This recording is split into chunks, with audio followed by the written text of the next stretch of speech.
માં ગિલેન બારે સિન્ડ્રોમનો કહેર જોવા મળ્યો। લુણાવાડાની જયશ્રીનગર સોસાયટી નજીક 3 બાળકો જીબીએસની ઝપેટમાં આવ્યા છે। આદર્શ સ્કૂલમાં અભ્યાસ કરતા 5થી વધારે બાળકોમાં તેના લક્ષણો જોવા મળ્યા।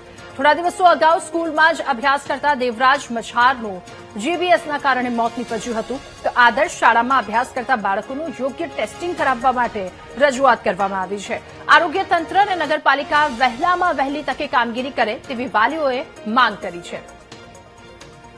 એક દુર્લભ ન્યુરોલોજીકલ ડિસઓર્ડર છે જેમાં શરીરની રોગપ્રતિકારક શક્તિ એ ચેતાતંત્ર પર ગંભીર અસર કરે છે। જીબીએસની સારવાર માટે એક ઇન્જેક્શન 22 થી 42 હજારનું મળે છે। 5થી વધારે બાળકોમાં રોગના લક્ષણો જાણતા વાલીઓમાં ભયનો માહોલ જોવા મળ્યો છે, ત્યારે તબીબો શુદ્ધ અને ગરમ પાણી પીવાની સલાહ આપે છે।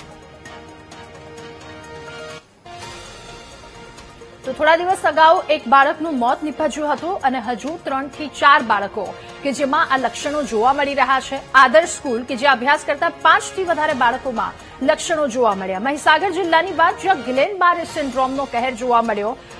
લુણાવાડાની જયશ્રીનગર સોસાયટી નજીક 3 બાળકો આ જીબીએસની ઝપેટમાં આવ્યા છે। આદર્શ સ્કૂલમાં અભ્યાસ કરતા 5થી વધારે બાળકોમાં આ લક્ષણો જોવા આવ્યા છે, ત્યારે આદર્શ શાળામાં અભ્યાસ કરતા એ બાળકોનું યોગ્ય ટેસ્ટિંગ કરવામાં આવે તેવી વાલીઓ અને ત્યાંના લોકો દ્વારા રજૂઆત કરવામાં આવી છે।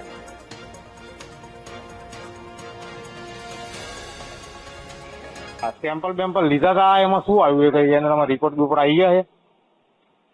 ના, એ પાણીના સેમ્પલ ની બધું તો લીધું છે, પણ એ તો હવે એનું શું આવ્યું છે અર્બન મેડિકલ ઓફિસરને ખબર હશે, હજુ આવ્યું નહીં હશે।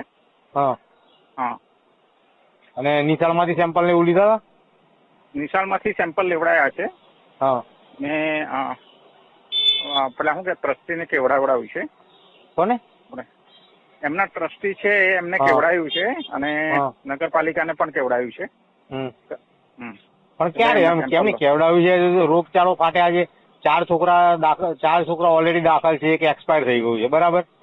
તો હજી સેમ્પલ લેવાના કોઈ ઠેકાણા નથી। તમારી ઉપરમાં કોણ સાહેબ આવે કે ભાઈ મારે ડાયરેક્ટ કલેક્ટર સાહેબ ને રજૂઆત કરું કે શું કરું? કઈ વાંધો નહીં, તમે કલેક્ટર સાહેબ ને રજૂઆત કરો। વસ્તુ એ છે, મારી વાત સાંભળો તમે, પેલા મારી વાત સાંભળી લો। વસ્તુ એ છે કે નગરપાલિકામાં ચોખ્ખું પાણી પીવડાવવું અને જે પાણીનું જે હોય ને એની જવાબદારી છે। એની જવાબદારી છે, તો ફાઇનલ જ છે। તો વાલી અને આરોગ્ય અધિકારી વચ્ચે વાતચીત પણ થઈ, પરંતુ આ એક ચિંતાજનક વાત છે। 3 બાળકો જીબીએસની ઝપેટમાં અત્યાર સુધી આવ્યા છે। યોગ્ય તપાસ કરવાની માંગ કરવામાં આવી છે। આ એક ન્યુરોલોજીકલ ડિસઓર્ડર છે। મારા બાળકને સવારે ગળામાં બોલવાની તકલીફ થઈ હતી, બીજા દિવસે સવારે આંખ ત્રાસી થઈ। એ અનુસંધાને હું એને ગોધરા અને ત્યાર પછી બરોડા દવાખાને રિફર કર્યો હતો।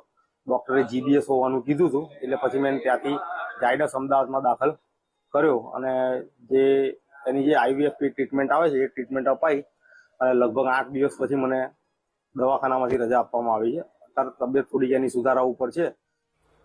આજ છેલ્લા 15 દિવસથી લુણાવાડા વિસ્તારનો આદર્શ વિદ્યાલયની આજુબાજુ જે વિસ્તાર છે, યોગેશ્વર સોસાયટી, જયશ્રીનગર છે, આનંદ પાર્ક છે, છપૈયા છે, ત્યાં છેલ્લા 15 દિવસથી જીબીએસ વાયરસનો લક્ષણો દરેક બાળકોમાં આવી રહ્યા છે અને વારંવાર રજૂઆત કરવા છતાં આની તંત્ર ઘોર બેદરકારીનું ધ્યાન રાખી રહી છે।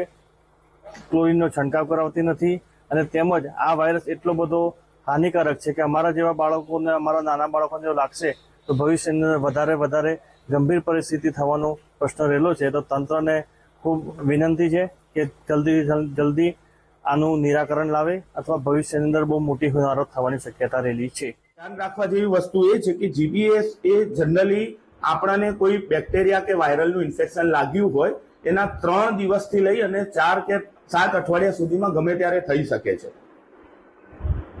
સર, શું કહેવા માંગશો?